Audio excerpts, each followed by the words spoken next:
Hello friends.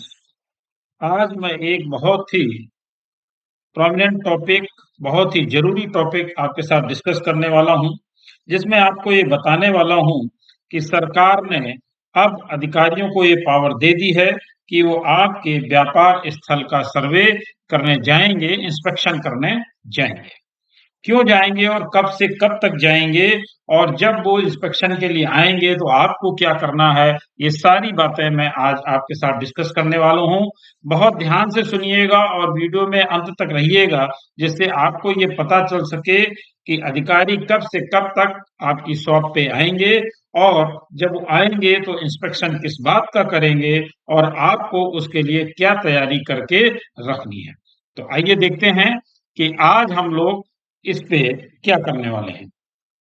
तो सबसे पहले मैं आपको बता दूं कि ये जो इंस्पेक्शन है, ये 5 सितंबर 2023 से स्टार्ट हो चुका है और ये चलेगा 15 सितंबर 2023 तक।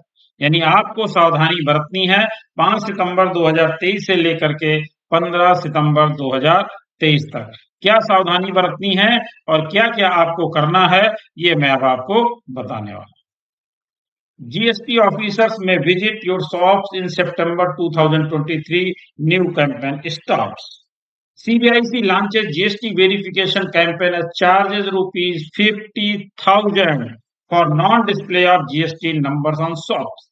यानी आपको अपनी चाहे दुकान हो, व्यापार स्थल है, या आपका गोडाउन है, या आपके एडिशनल प्लेसेस हैं, जो भी हैं, जहां पर भी आपने उस काम को स्टार्ट कर रखा है, चाहे वो गोडाउन हो, शोरूम हो, या कोई भी अन्य प्लेस हो, उन सभी जगहों पर आपको अपना जीएसटी नंबर डिस्प्ले करना है। बहुत ध्यान रखिएगा कि सभी जगह पर करना है, केवल ऐसा नहीं है कि शोरूम में मैंने डिस्प्ले किया और बाकी जगहों पर नहीं किया है। सबसे पहले जो जीएसटी ऑफिसर्स आएंगे वो इसी बात की जांच करेंगे, और अगर आपने डिस्प्ले नहीं किया हुआ है तो आपके ऊपर ₹50,000 की पेनाल्टी लग जाएगी। यानी 25,000 रुपए एसजीएसटी और 25,000 रुपए सीजीएसटी, टोटल ₹50,000। तो अगर आपने डिस्प्ले नहीं कर रखा है जीएसटी नंबर को, तो तुरंत से तुरंत डिस्प्ले करें और सभी स्थानों पे करें। इसके बाद जो दूसरी बात मैं आपको बताने वाला हूं वो ये है कि जो ये जीएसटी वेरिफिकेशन कैंपेन कब तक चलेगा, सितंबर 15 तक। Instructed all company owners to carefully follow the GST number display guideline. तो जीएसटी नंबर डिस्प्ले की जो गाइडलाइन है उसको पूरी तरह से फॉलो करें। The initiative intended to double check the registration of all GST registered company owners and enhance GST collection। कारण क्या है, क्यों करना चाहते हैं? क्योंकि ये चाहते हैं कि जीएसटी कलेक्शन को बढ़ाया जाए। आगे हम बताने वाले हैं कि खास तौर से सरकार की नजर किस पर है, उनको किस पर ये संदेह है कि वो टैक्स चोरी कर रहे हैं, उनको भी मैं आगे आपको बताने वाला हूँ। मैं आपको ऑलरेडी बता चुका हूं कि जो ये प्रोविजन है इसमें 50,000 रुपीज पेनाल्टी लगनी है, 25,000 प्लस 25,000। अब आगे देखिए, many shop owners do not observe the guideline. बहुत सारे लोग इस गाइडलाइन का पालन नहीं करते हैं। अब वो लोग जो इसमें टैक्स चोरी के रडार पर हैं, कौन लोग हैं? Also some are collecting GST from clients fraudulently. Owners of restaurants or dhabas with an annual sales of less than 50 lakhs are subject to the composite system and do not have the right to collect GST. However, such tiny eateries, the dhabas also charge 5% GST to their clients.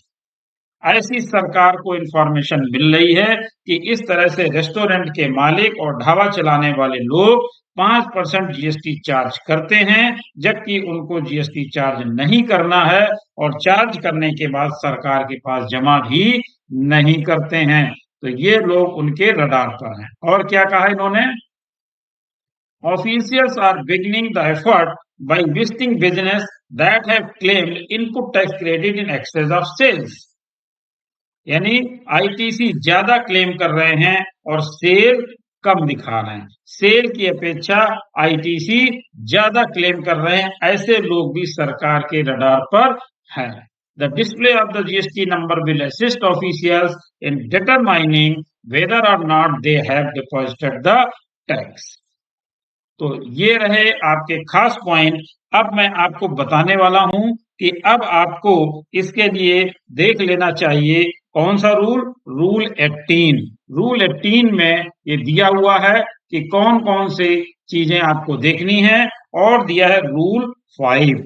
तो सबसे पहले हम देख लेते हैं rule 5। Rule 5 के F और जी में इन्होंने बताया, सब रूल एफ और जी में। तो सब रूल एफ में देखते हैं, ही शैल mention the words composition taxable person not eligible to collect tax on supplies at the top of the bill of supply issued by him। तो जो कंपोजिशन डीलर हैं वो खास तौर से ध्यान दें, ये चीजें आपकी चेक की जाएंगी कि जो बिल इशू आप कर रहे हैं उस पर ये लिखा हुआ है या नहीं लिखा है। क्या लिखना है आपको? Top of the bill, bill के सबसे ऊपर आपको लिखना है composition taxable person not eligible to collect tax on supplies।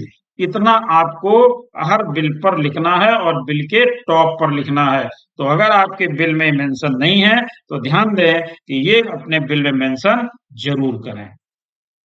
इसके बाद सब रूल जी में, he shall mention the words composition taxable person on every notice or signboard displayed at the prominent place at his principal place of business and at every additional place or places of business। मैंने already बताया है कि ये सभी जगह पर दिखाना है, ऐसा नहीं है कि केवल एक जगह पर दिखाना है। जो भी बिजनेस के आपके प्लेसेस हैं सभी पर दिखाना है, और सभी जगह पर आपको ये लिखना है, जो नेम बोर्ड साइन बोर्ड जो भी बनाते हैं उस पर लिखना है कंपोजिशन टैक्सेबल पर्सन, ये लिखना है बोर्ड पर। और बिल पर लिखना है आपको composition taxable person not eligible to collect tax on supply. तो ये विशेष ध्यान रखें, अदरवाइज आपके ऊपर अंडर सेक्शन 125 में जनरल पेनल्टी 50,000 रुपए की लगाई जा सकती है। तो ये जरूर ध्यान दें, जो रेगुलर क्लाइंट्स हैं, जो रेगुलर बिजनेस करते हैं, उनके लिए भी ये दिया गया है कि उन्हें क्या करना है। तो उसके लिए आपको देखना है रूल 18, और रूल 18 में ये स्पष्ट दिया हुआ है, display of registration certificate and goods and service tax identification number on the name board। Subsection 1, every registered person shall display his certificate of registration in a prominent location at his principal place of business and at every additional place or places of business। तो जरूर ध्यान रखिएगा कि आपको registration certificate भी ऐसे स्थान पे रखना है जहां से दिखाई पड़ता हो, और ये केवल एक जगह पे नहीं, जितने भी आपके प्लेसेस हैं सभी जगह पर आपको करना है। दूसरी चीज सबसेक्शन 2 में, every registered person shall display his goods and service tax identification number on the name board exhibited at the entry of his principal place of business and at every additional place or places of business। तो जो आपका sign board बनेगा वह उसमें भी आपको अपना tax identification number डालना है, यानी जीएसटी नंबर डालना है, और ये भी प्रिंसिपल प्लेस का जो मुख्य दरवाजा है, जो मुख्य एंट्री प्लेस है, वहां पर आपको डिस्प्ले करना है। साथ ही साथ जो भी एडिशनल प्लेस आपके हैं उन सभी जगह पर भी आपको डिस्प्ले करना है।